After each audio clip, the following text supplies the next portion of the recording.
Worrying about those bills piling up? Dreaming about that coming vacation? Want to get away from it all? We offer you Escape.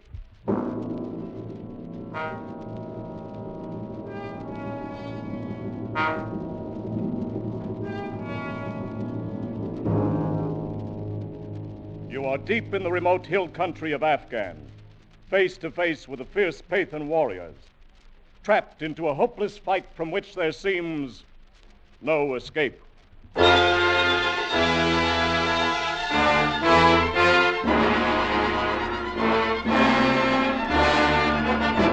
Escape, designed to free you from the four walls of today for a half hour of high adventure.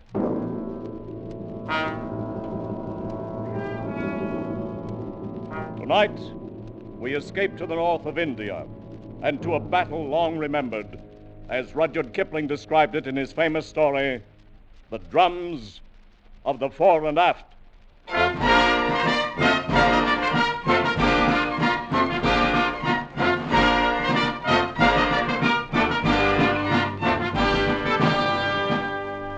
When I came out from England to serve as a news correspondent with the British troops on the North Indian border, Regiment number 329A was called the Fore and Fit, Princess Hohenzollerins Own Royal Light Infantry. Fore and Fit, but now behind their backs men call them the Fore and Aft. You know, when certain words are shouted in front of other barracks, the troops may come out with belts and fists. But the mere whisper of Fore and Aft brings out the men of this regiment with rifles in their hands and murder in their eyes.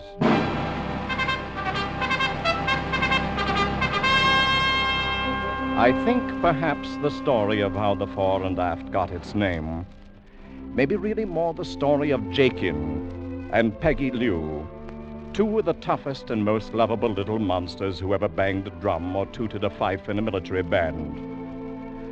They were both about the same age, with curly hair and the faces of cherubs. And inside were two souls that should have belonged to a pair of devils. Oh, I must have seen them before, of course. But the first occasion I can recall was an informal regimental court the colonel was holding in the orderly room one morning. Piggy and Jakin were there, and they were in trouble, as usual. All right, Sergeant. Read the charges. Yes, sir. The charge is made by one Smithers, a civilian, that while walking back of the bazaar at 6 p.m. last evening, he was set upon without provocation by two drummers from the corps band, known as Jakin and Piggy Lou, and by them was beaten into near insensibility. Fighting again. Go on, Sergeant. Mr. Smithers states further that he was struck down by the two defendants, and while lying on the ground was kicked repeatedly in the face and ribs, escaping with his life only through the timely arrival of a detachment of the guard. That's all, sir. Well, what about it, Jakin? Piggy, is this the truth? Oh, yes, sir. We gave him what for, all right. Confound it, you two little heathens are more trouble than all the rest of the regiment put together. You're hailed in here on charges every time you turn around. I can't very well put you in cells or hang you. Oh, no, sir. We shouldn't like that at all. That will do, Jakin. Yes, sir. All right, Sergeant, turn them over to the bandmaster and have him tan their hides. Tell them to make it one they'll remember this time. Yes, sir. Begging your pardon, sir, but can't we say nothing in our own defense? That's right, sir. What if a bloomin' civilian said he'd report you for having a bit of a turn-up with a friend? Suppose he tried to get money out of you, sir, and then... That will do, Piggy. Then you were fighting. Well, only between ourselves, sir, and that don't count. If you'll pardon me, Colonel, this man Smithers does have a reputation for that sort of thing, blackmail, you know. And one thing the boys don't do is lie. It's not that we'd mind it, sir, to be called up by even a corporal. But we can't have no blinking civilians interfering with the business of Her Majesty's regiment. All right. We'll forget the birching. You're both confined to quarters for 3 days. But, sir... And throw away that pipe when you get outside, Piggy. You're too young to be smoking. Yes, sir. All right, dismissed. Confounded Kipling, I don't know what to do with the lads. They're not really bad at heart. And they've never known any home but the army. Where did they come from, by the way? Oh, Jakin is from some back street in London, and Piggy Lou is straight off the Calcutta docks. In both cases, ancestry unknown. Well, they seem loyal enough to the regiment at any rate. They are, and loyal to each other in their own way. I'm inclined to think sometimes they've got more real spirit than all of those new regulars put together. Yes, I'd say you're overloaded with green troops, Colonel. Overloaded. 90% of the regiment were in Manchester factories and Lancashire farms 6 months ago. Can't make a soldier in that length of time. Any chance of action fairly soon? Off the record, we'll probably move north in about 10 days. Not to the front, of course. We'll give them a few months of guarding communication lines. Let them shake down a bit before they see any real action. Yes, good idea. It's the only thing to do. There's only one thing certain. This regiment is not ready for action yet. Only don't write that back to your paper. But the gods who govern armies seldom choose the wisest plan. On the Afghan border, a large force of Pathan guerrillas began massing near the Khyber Valley, being held in check temporarily by a regiment of Highlanders and a regiment of native Gurkhas. A week later, the Fore and Fit was ordered to march north, contact the other two regiments, and carry out joint action to disperse the enemy.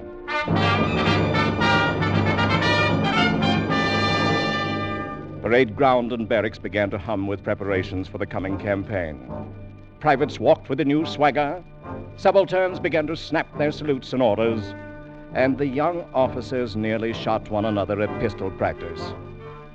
Battle, a glorious word to men who'd never fired a gun at a human being in their entire lives. But to Piggy and Jakin, the excitement was like salt in an open wound, for the band was reduced to 20 men, and the drummer boys were being left behind. Blimey if I'm going to let him do it to me, Jakin. Me, what's going to have a career in the army, being left behind like an old boot. And why should you worry? Now you can stay here with that bloomin' girl of yours. Oh, what's a girl when the regiment's going up to the front? And that's another thing, too. How am I going to explain to her about being left behind with the women? What do you have to explain anything to her for? She's only 13. Oh, I've been telling her I'd get myself a medal when the first campaign come along.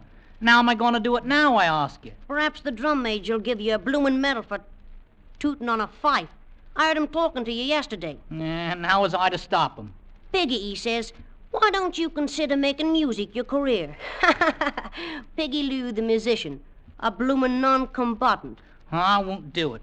He can try, but he can't make me. Aha! And when I'm an officer, perhaps I'll invite you in to have a glass of sherry wine on mess nights, Mr. Lou. I'll be a blinking officer before you are. I'm going to join up with the regulars just as soon as I'm old enough. Piggy the musician. Oh, stow it.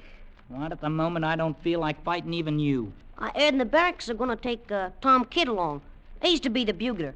Of course, he's 18, though. That he is. But I can plaster the wall with him any day. With one hand behind me back. Perhaps we can hit him around a bit. Just enough so he can't bugle no more. You get hold of his hands, Piggy, and then I'll kick him in No. They still wouldn't take us. Our reputations ain't what they might be, you know. Oh, well. I just leave stay here and do a bit of loafing myself. With our own regiment going into action? Why, I just leave have my... Hey, look who's coming. It's the bloomin' colonel herself. And so it is, all alone. You know, Jakin, me lad, I think I'll have a little talk with this colonelship. Have you gone daft with the heat? Oh, the colonel's a good old beggar. Here, hold me pipe. Blimey, now we're in for it again. I beg your pardon, sir. Eh? Well, Piggy, are the drums in revolt? Am I to be pulled down right here in the open? No, sir. I'd like the pleasure of a word with you, sir. All right, go ahead and have it. I'm asking you, sir. If you thought the world and all of your regiment and it was going off to active duty without you, sir, then how'd you feel? I'm afraid I should feel a bit left out of things. And worse. It's as bad as being a blinking civilian, if you'll pardon me, sir. But that's how Jakin and me feels about it. You've no idea what a campaign can be like. Why, you'd flop on your face in the first 20 miles. No, we wouldn't, sir. We're good at marching. I've told my girl I'd bring her back a medal. I've just got to go. And anyhow, if I stay here, the bandmaster'll make a blessed musician out of me, sir. I see. I think you could pass a physical... Oh, not the slightest doubt of it, sir. We're both of us very healthy for our age. Please, sir. All right. I suppose it's unheard of for a border regiment to take drummers along on active campaign. But if you get past the medical officer, you can both go along. Blimey! Jakin, did you hear that? We're going up to the front. Thank you, sir. Carry on. Yoo-hoo!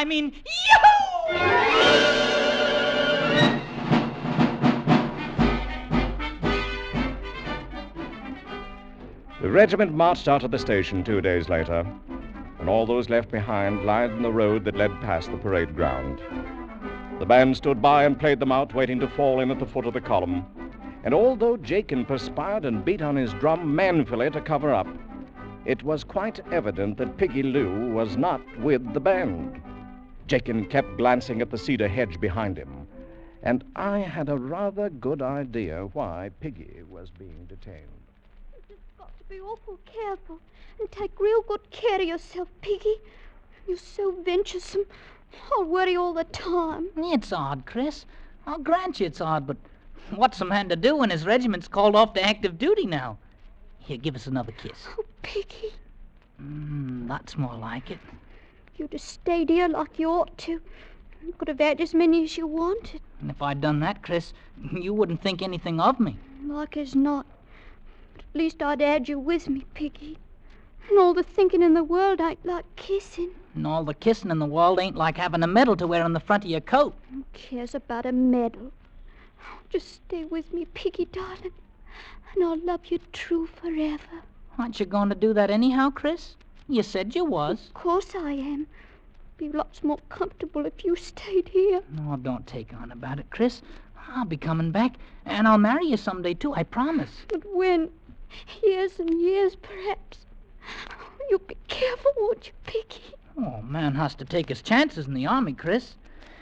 But if it happens, I'll be thinking of you right to the last. Oh, don't talk like that. Oh, now, here, give us a kiss. Peggy, get yourself on over here. We're about to fall in. I've got to go now, Chris, me darling. Don't you be forgetting me. Oh, I won't ever, Piggy. Here, I made something for you to take with you. Eh? What's this? It's a button bag. All the regular soldiers carry them. I put some of my hair in it. Well, now, that's awful kind of you, Chris. I guess it ain't made so good, but I didn't want nobody else to help me. Not even Mum. Oh, I'll carry it right over me heart, so long as I'm alive. Don't say things like that. Peggy, come on. Give us one more kiss now. I can't stay no longer. Oh, Piggy. Goodbye, Chris. Take care of yourself. Bye, Piggy. Be careful. Be careful. I'll be coming around to see you, Chris, me darling, when I get back from the war. Piggy. Well, it's about time. And lucky we're not both in trouble. Here, stick this blinking pipe in your ugly mouth and blow on it, petticoat chaser. Oh, shut up and beat your drum, soldier, before I decide to pound in your bloomin' head a bit. Tell the colonel he can shove off now.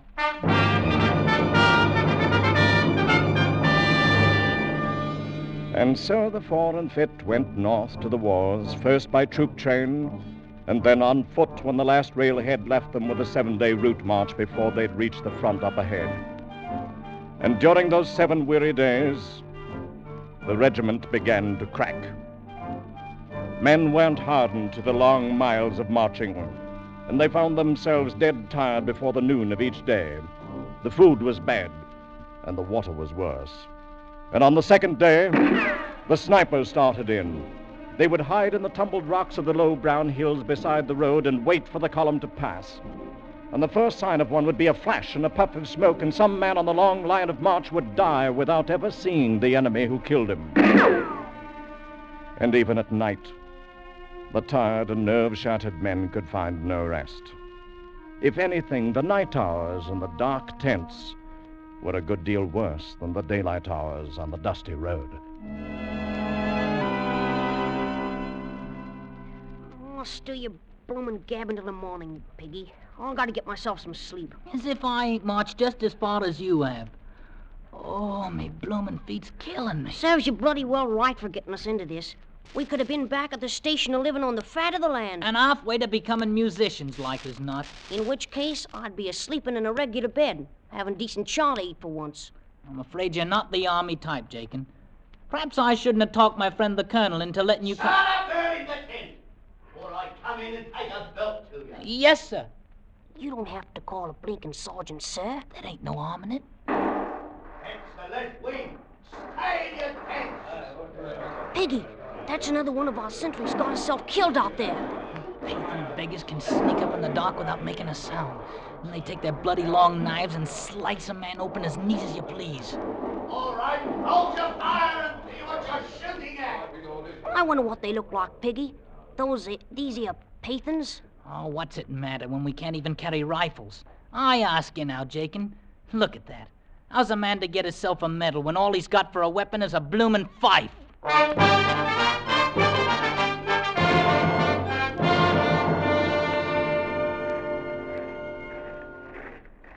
Late afternoon of the 7th day, weary, savage, and sick, their uniforms dulled and unclean, the Fore and Fit rendezvoused with the Highland Brigade. Hi, lads. Here comes the new regiment, the Fore and Fit. Fore and Fit, eh? May I ask what it is they're fit for?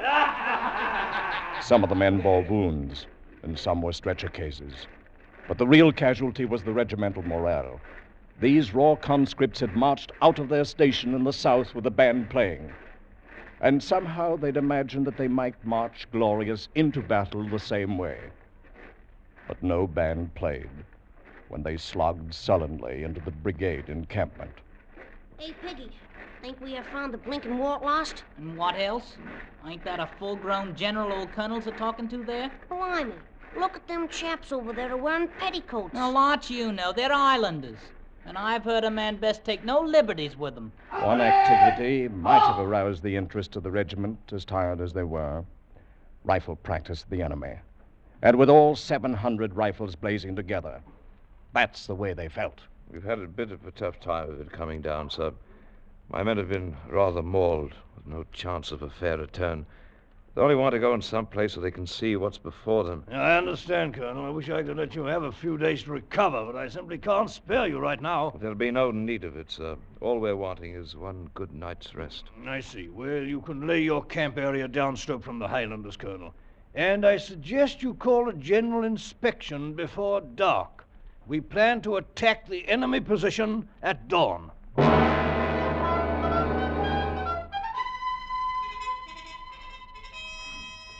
So it's active duty you wanted, Piggy. And how much longer do you think they're going to keep us standing here with the bloody daylight barely coming over the hills? Oh, knows. We can't have no battle till the bloomin' general has his morning tea now, can we? Just take a look at all them Pathans out there on the plain. Must be 8 of them to 1 of us. Right down the line. Then it makes it that much easier to get a medal. And how do you hope to get a medal? Maybe you're going to blow their bloody eardrums out with your little fife. More like it, we'll not even have the chance to see how the beggars look. The band, as you might have heard, is going to wheel and retire when we reach them rocks, while the regular soldiers go on and attack the enemy. Which, I might say, is exactly the way I'd plan it myself. I got no fondness for being sliced up like a bloomin' leg of lamb. Oh, you got no spirit, you bloody little beggar. Beggar yourself and a bigger one. Them as want spirit can have it. Like as not, I'll have to pound your head a bit before you can... Here we go, Piggy. Right, Sergeant. Ready now. I column squads at the quick march. Forward!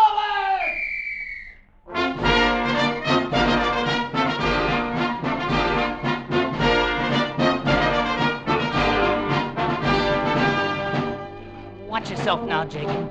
And step lively. Just keep your eye on me and I'll make a bloody ear out of you. Only someone had blundered. Someone had misread an order, and the Fore and Fit move out onto the plain to attack the enemy force alone.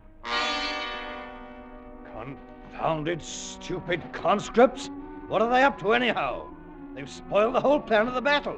It's the kind of a mistake you could expect from a regiment that doesn't even know how to march. At the clump of rock, the band wheeled and halted and continued to play, while the ranks opened to form a skirmish line and moved slowly ahead. Hold steady, laddies. We've had no orders to move out, and therefore we'll stand fast. If the Fore and Fit wishes to fight like hogs, then they'll fight alone. At 500 yards range from the enemy line, the regiment began firing at will and wildly. In a few minutes, they'd thrown away half their ammunition and blinded themselves with their own smoke.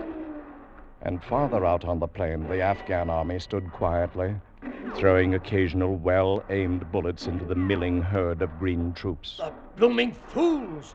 They're bunching like a herd of sheep. Don't they realize there'll be a Ghazi charge at any minute? Suddenly, from the main body of the Afghan troops, a small band of about 50 Pathan warriors charged forward and fell upon the startled Englishmen. These were the Ghazis, the suicide squad always thrown out ahead of the Afghan army before any main test of strength. Swinging their long, heavy knives, they struck the close-packed British line. Why in the name of heaven don't they take open order? They'll be cut to bits. The Fore and Fit wavered, shuddered away from the vicious slashes of the murderous bone-handled knives, rallied for an instant and held, and then broke, turned tail, and ran.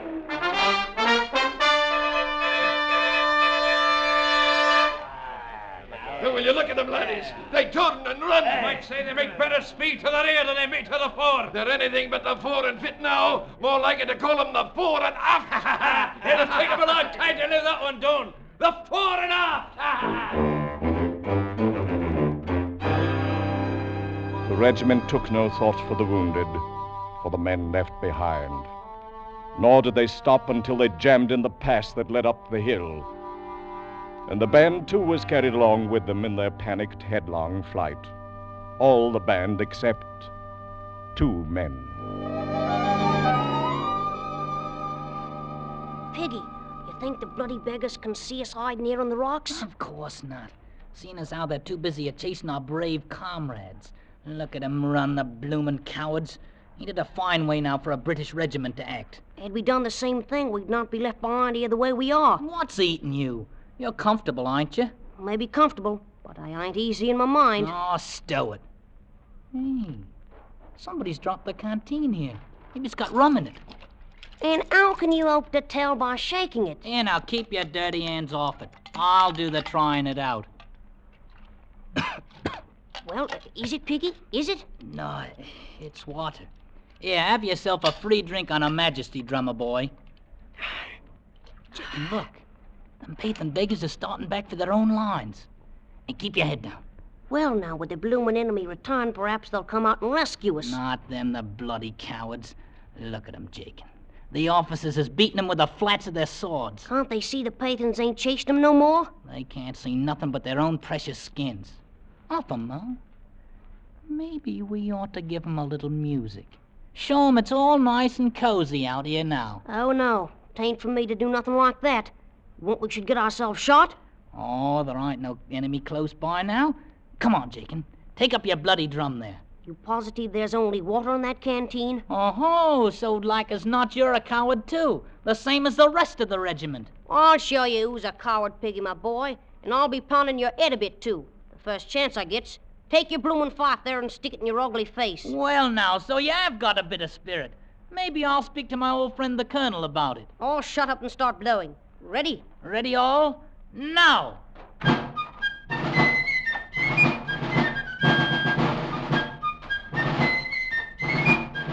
Where is it we're gonna march to, Piggy? Back and forth a time or two in full sight. Then we'll wait in the rocks for the battle to start. They watching us? To be sure they're watching us. Ah, yes. They're watching us, all right. Time held still, and even the Afghan snipers forgot their weapons, while 2 armies watched the tiny red-coated figures marching back and forth on the battlefield alone. Aye, and I tell you certain there's a pair of brave laddies down there. All right, you blinking cowards! Look at them out there! Of them 2 children, the only brave men in the regiment! The men of the fore and aft lifted their heads, fingered their rifles, and stared without moving. And out there on the silent plain, back and forth, marched Jakin and Piggy.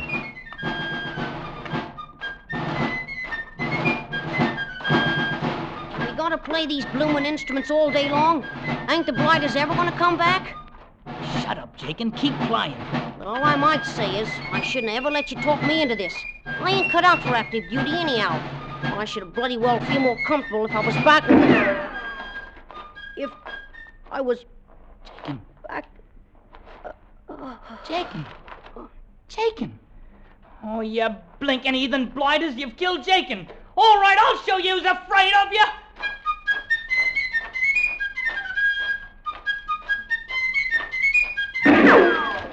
Come on, you bloomin' cowards!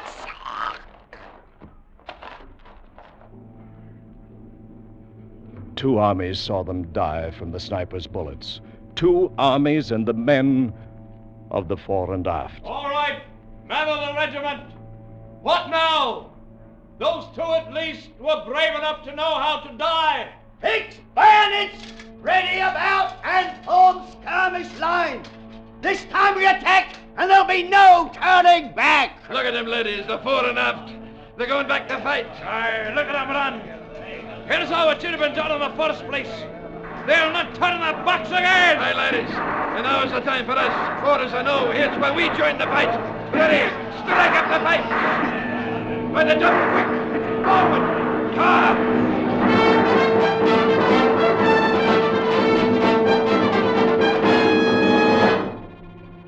Late afternoon saw the Afghan army wiped out.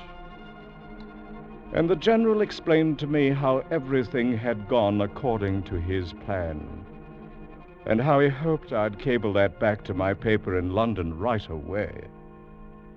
I turned and left him then, and walked out across the silent battlefield, walked out among the silent dead.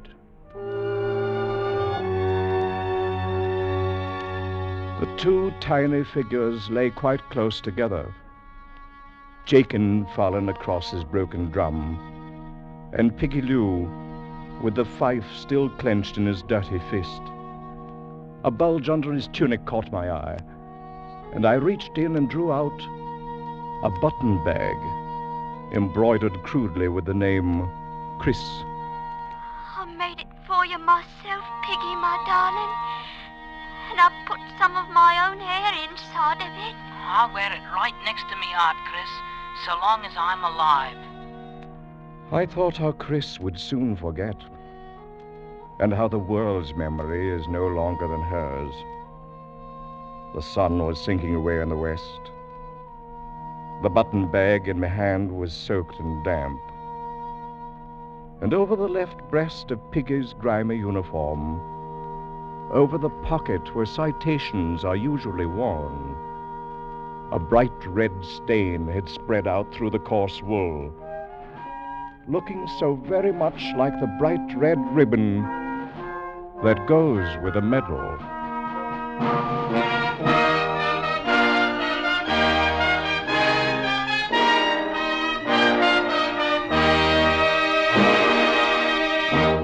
Escape is produced and directed by Norman MacDonald, and tonight brought to you The Drums of the Fore and Aft by Rudyard Kipling. Adapted for radio by Les Crutchfield, featuring Gil Stratton Jr. as Piggy Lou, Jimmy Ogg as Jakin, and Eric Rolfe as Rudyard Kipling, with Jeff Corey as the colonel and Alec Harford as the sergeant, Eric Snowden as the general, Peggy Weber as Chris, and Paul McVeigh as the Highlander. Music is conceived and conducted by Wilbur Hatch. Next week. You are drifting on the burning, glossy surface of a tropical ocean, alone on a tiny raft, with 3 murderous companions from whom you cannot escape.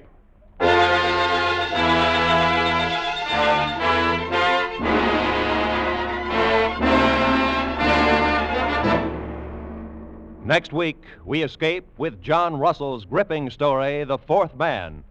Good night, then, until this same time next week, when once again we offer you Escape. This is CBS, the Columbia Broadcasting System.